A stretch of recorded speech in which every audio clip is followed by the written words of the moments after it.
পুরোনো কথা, reform perform transform, এটা মোদীর বহু পুরানা জমানার কথা। আবার সেগুলোকে নতুন করে বলছে, আর কি করা যাবে? স্বামী বিবেকানন্দের আদর্শটাকে গ্রহণ করুক, তাহলে স্বামী বিবেকানন্দ ভারতবর্ষের মানুষের জন্য কি বলেছিল সেটা গ্রহণ করুক, তবে স্বামী বিবেকানন্দের প্রকৃত সম্মান করা হবে, স্বামী বিবেকানন্দের প্রতি প্রকৃত শ্রদ্ধা জ্ঞাপন করা হবে।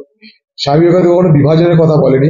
স্বামী বিবেকানন্দ ঐক্য, সম্প্রীতি, প্রেমের কথা বলেছে, শুধু ভারতবর্ষের মানুষকেই নয়, সারা পৃথিবীর মানুষকে। স্বামীজি তাই বলেছিল তার চিকাগো বক্তৃতায়, হেল্প নট ফাইট, সাহায্য করো, মারামারি নয়, অ্যাসিমিলেশন নট ডিস্ট্রাকশন, ধ্বংস নয়, সবাইকে একযোগ করো, পিস অ্যান্ড হারমোনি নট ডিসেনশন, অর্থাৎ শান্তি চাই, ঐক্য চাই, বিভাজন নয়। সেটুকু ফলো করলেই হবে। কি করা যাবে? রাজ্যের ব্যর্থতা, এরকম কোশ্চেন করা বেকার, কোশ্চেন কোনো মানে হয় না। কোনো ফান্ডামেন্টাল কোশ্চেন করো, উত্তর দিতে পারবে। হ্যাঁ, দমদম, তারপরে আরো কি তারা কতগুলো দক্ষিণ কলকাতা, এইসব জায়গায় তারা তাদের মতন করে সার্ভে করেছে। আমি আবার বলছি, কংগ্রেস বামের এই আগামী কালকের যে ফলাফল হবে, সেই ফলাফলে নতুন করে তাদের এই বাংলার রাজনীতিতে আমাদের উদয় হবে, এটুকু। কি করবে তাহলে? বাদলে বাঁচে রাজ্য সরকারের শাসনের প্রশাসনের ব্যর্থতা। মঞ্চ বাঁধা এই কারণে যে কালকে আমাদের অনেক লোকজন আসবে, এই রোদ, এই কখন জল হচ্ছে, কখন রোদ পড়ছে, তাদের অন্তত দাঁড়ানোর একটা জায়গা করতে হবে, তো তার জন্য মঞ্চ বাঁধা হচ্ছে।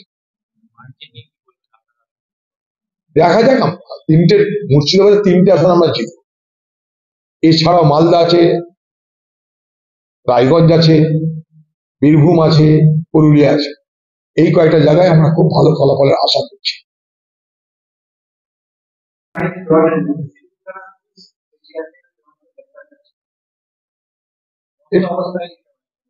হতে পারে, তবে নির্বাচন শেষ হওয়ার পর বদলানি বা রাজনীতি দিদি করবে, এটুকু আমি জানি।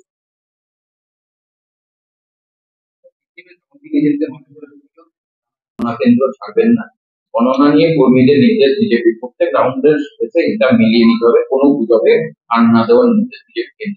কমন কতগুলো লাইন, সবাই আমরা তাই করি।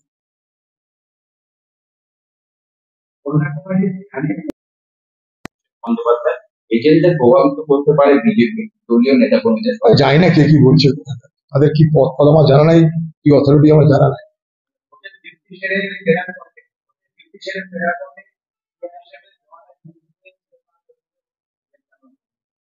শ্লীলতার অভিযোগ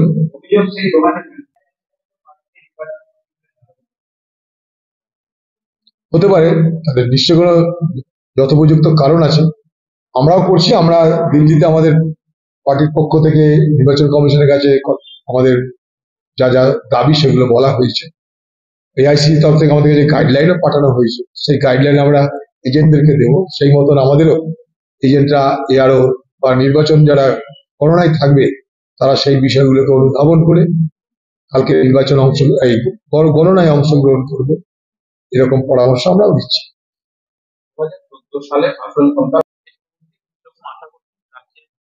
রাজ্যে আমাদের ভালো হবে, বলে দিচ্ছি আপনাদের প্রথম দিন, রাজ্যে আমাদের ভালো হবে, কার কি হবে জানি না।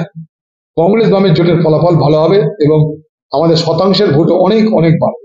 এবং আমরা একটা জিনিস প্রমাণ করে দিয়েছি, ভালো করে খেয়াল করে দেখুন আপনারা, যখন নির্বাচনটা শুরু হয় তখন এই নির্বাচনের আলোচনা ছিল দ্বিমুখী আলোচনা, একদিকে বিজেপি, একদিকে টিএমসি।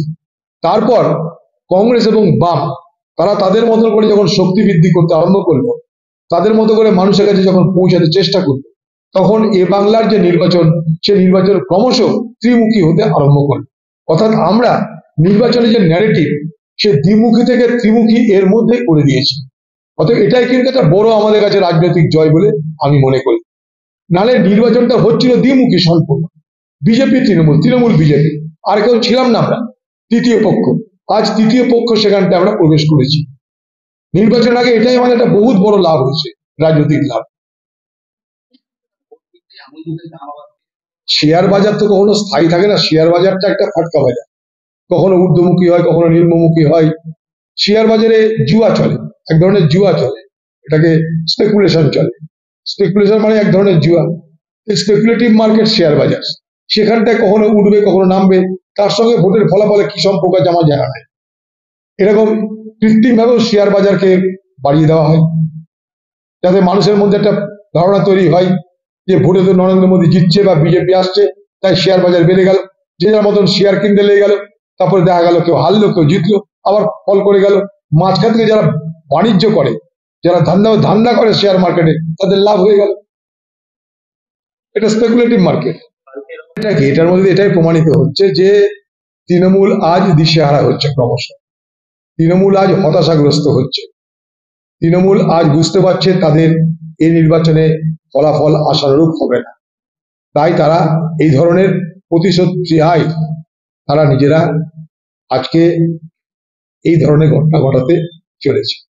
বাংলার উপরে, বাংলার মানুষের উপরে গণনার পর আরো অনেক দুর্যোগ নেমে আসবে, সন্ত্রাস নেমে আসবে, হিংসা নেমে আসবে, খুন খারাপি, বোমাবাজি, গোলাগুলি অনেক বাড়বে, এটুকু আমরা দেখতে পাচ্ছি।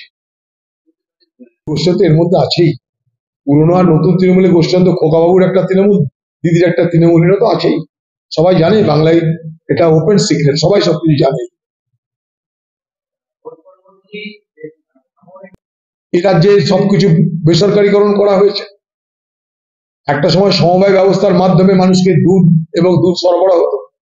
বাংলার মুখ্যমন্ত্রী মমতা ব্যানার্জি এসে আমাদের এই দেশের যে সমবায় ব্যবস্থা, যে সমবায় ব্যবস্থার হাত ধরে এই বাংলায় দুগ্ধজাত পণ্য, দুগ্ধ প্রক্রিয়াকরণ, দুগ্ধ সংগ্রহ শুরু হয়েছিল, সেগুলোকে বেসরকারি হাতে তুলে দিচ্ছে।